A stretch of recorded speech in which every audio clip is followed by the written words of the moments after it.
We all love a wonder kid. There's something crazy about a kid who rocks up to school for an exam the day after playing in front of tens of thousands of people. And these wonder kids can do it because of raw talent. You can easily burst onto the scene without much experience at the highest level. But the same can't be said for managers and coaches. Until now, that is. This is Will Still. You've probably heard of him as the football manager. At just 30 years old, he's become manager of Ligue side Reims and led them to a 19-match unbeaten run. This is crazy, given he never played professional football, and the average age of managers in the top 5 leagues is almost 50. Coaching and managing is worlds apart from playing, and it's not something that anyone can excel at through raw talent alone. So how has Will Still managed to excel as a coach at such a young age? Well, from listening to Will talk about his journey, there's 3 things we can take away that can help anyone wanting to perform better and be given more opportunities despite being young and inexperienced. Will Still did not miraculously fall into coaching. He was born and raised in Belgium by English parents, but went to the UK for college in Preston. There, as part of his course, he was given the opportunity to coach Preston North End's under-14s.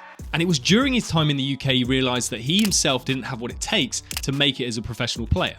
But he knew that he wanted to carve out a career in football and thought coaching was the next best thing. So once he returned back to Belgium, he contacted every pro club in the country, just asking for an opportunity to do literally anything for free, whether that was putting out cones or cleaning up the training ground. And after 26 no's, he got 1 yes, from Yannick Ferreira, who was manager of Sint-Truiden, who were in the Belgium 2nd division. Yannick asked Still if he could go film a game of an opponent and edit the footage. Will Still took up this offer, filmed the game, watched it 20 times back, and edited it down to all the key moments of interest. And along with his video file, he compiled a deep tactical analysis of this team and presented it to Ferreira a couple of days later, to which Ferreira said, "Whoa, this is ridiculous, you've done far too much." But it was this attention to detail and going way above and beyond that made Still stand out. He showed a deep professional level of work and demonstrated he was willing to go beyond expectations. And from that, he was then offered an apprenticeship with the club, where he would literally do anything to help the coaching staff. So despite not having much experience, Will Still clearly demonstrated that you can control how hard you work and how much you're willing to put into something.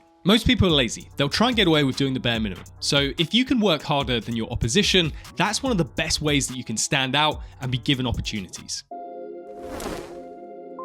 So during his apprenticeship, Will Still gradually diffused from a video analyst into more of an assistant coach at Sint-Truiden, before then taking an assistant coach role at Ligue, another 2nd division team. In the 2017-18 season, the team were rock bottom after 6 games, and the head coach was sacked. That same day, the owner of the club called up Still and said, "Will, you're in charge as caretaker manager until we appoint someone else." And Will, being only 24 at the time, thought, "No way, there's other assistant coaches that have way more experience than me." But the owner put his foot down and said, "No, Will, you're taking this role.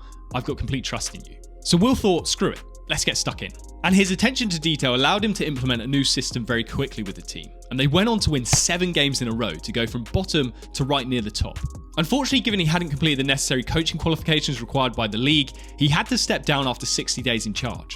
But in that time, his team secured 21 out of 27 points. But during the whole time of this experience, Will Still, in his own words, was absolutely bricking it. As much as he was up for the challenge, this was way outside his comfort zone. He felt like a fraud and an imposter given his age, where he was younger than most of his players. But he knew this was an opportunity like no other, and that he would only progress and develop by embracing his fears. When you're young, big opportunities can sometimes come out of nowhere, and chances are, because you're inexperienced, you won't feel capable already. And that's because deep down, you aren't. But if you are to develop the skills necessary to perform at an elite level, you have to just get stuck in, even if you feel clueless and out of your depth. It's far better to jump into the deep end and tread water for a bit than lay about in the shallow end for way longer than you actually need to. That's what's going to accelerate your progress and allow you to get ahead of people the same age as you who are at the same level as you.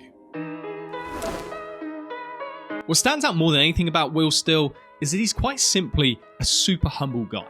In one recent interview, he said, "If someone had told me back then that I'd be, head coach of a Ligue side when I was 30 years old, I'd have told them to punch me in the face, because that's totally ridiculous." He has the self-awareness to realise how unique his position is, but he doesn't think that this makes him special in any way. Because the second you let early success get to your head, it becomes all too easy to become complacent, and things can just come crashing back down to earth. This is seen in so many cases of player wonder kids, or even youthful business leaders. Early success when you're young and inexperienced can easily get to your head and send you down the wrong path.